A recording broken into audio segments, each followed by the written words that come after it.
বৈষম্য, গোষ্ঠীতে গোষ্ঠীতে বৈষম্য, দলে দলে বৈষম্য, সকল বৈষম্যের আমরা কবর রচনা করতে চাই। বিচার বিভাগ হবে সম্পূর্ণ স্বাধীন, আর বিচার হবে ন্যায়ের ভিত্তিতে। কোনো বেইনসাফি বিচার আর বিধিকিনি হবে না। আমরা বৈষম্য করবো না, আমরা আল্লাহকে ভয় করবো। আল্লাহকে ভয় করার কারণে বঞ্চিত মানুষগুলোর অধিকার প্রথমে তাদের হাতে তুলে দেওয়া হয়। ঠাকুরগাঁওবাসী, এর আগে দফায় দফায় আপনারা অনেককেই আপনাদের মূল্যবান ভোট, ভালোবাসা, সমর্থন দিয়েছেন। এবার বাংলাদেশ জামাত ইসলামীকে নয়, এবার এই দেশের মুক্তি পাগল মানুষের 10 দলের একটা ঠিকানা, সেই ঠিকানাকে আপনারা ভোট দেবেন। আমরা একা বাংলাদেশ করতে পারবো না। আমরা মনে করি ঐক্যবদ্ধ জাতিকে ঐক্যবদ্ধ করেই বাংলাদেশ করতে হবে ইনশাআল্লাহ। আমরা ঘোষণা করেছি, আল্লাহ আমাদেরকে কামিয়াবি দিলে, সফলতা দিলে আমরা কাউকে বাদ দিব না। আমরা সবাইকে বলবো, আসেন মিলেমিশে আমরা বাংলাদেশ গড়ে তুলি। 3টা শর্ত শুধু মেনে নিতে হবে। নাম্বার 1, কোন দুর্নীতি নিজে করবেন না এবং কোন দুর্নীতিবাজকে বগলের নিচে আশ্রয় দেবেন না। নাম্বার 2, গরিব ধনী সকলের জন্য, নারী পুরুষ সকলের জন্য, সকল ধর্ম সকল বর্ণের মানুষের জন্য ন্যায় বিচার নিশ্চিত করা হবে এবং সেই বিচার হবে সকলের জন্য সমান।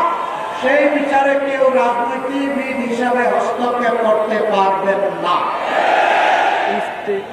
বিচার বিভাগ হবে সম্পূর্ণ স্বাধীন, আর বিচার হবে ন্যায়ের ভিত্তিতে। কোনো বেইনসাফি বিচার আর বিধিকিনি হবে না, এইটা মেনে নিতে হবে।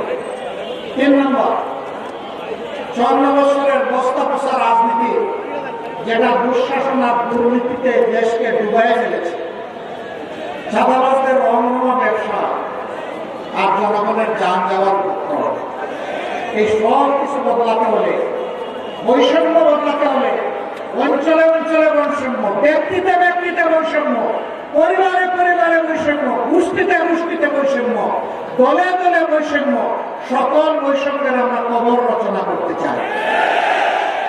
এই জন্য প্রয়োজন সংস্কারের সকল প্রস্তাব গণভোটে দেওয়া হয়েছে, সেই গণভোটে হাত দিয়ে গণভোটকে পাস করে দেবে। আপনারা গণভোটে হাত দেবেন?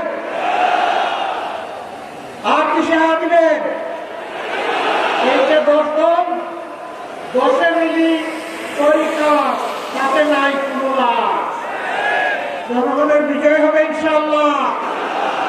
কোন একক দলের কোন শাসন আমরা চাচ্ছি না। আমরা এখন জনগণের শাসন চাই। আলেম ওলামা থাকবে, এদেশের দক্ষ মানুষগুলো থাকবে, দেশপ্রেমিকদের দলগুলো আসবে, যারা দেশকে ভালোবাসে, কোনো আধিপত্যবাদকে যারা মেনে নেবে না, তাদের সবাইকে নিয়ে আগামী বাংলাদেশ আমরা গড়ব ইনশাআল্লাহ।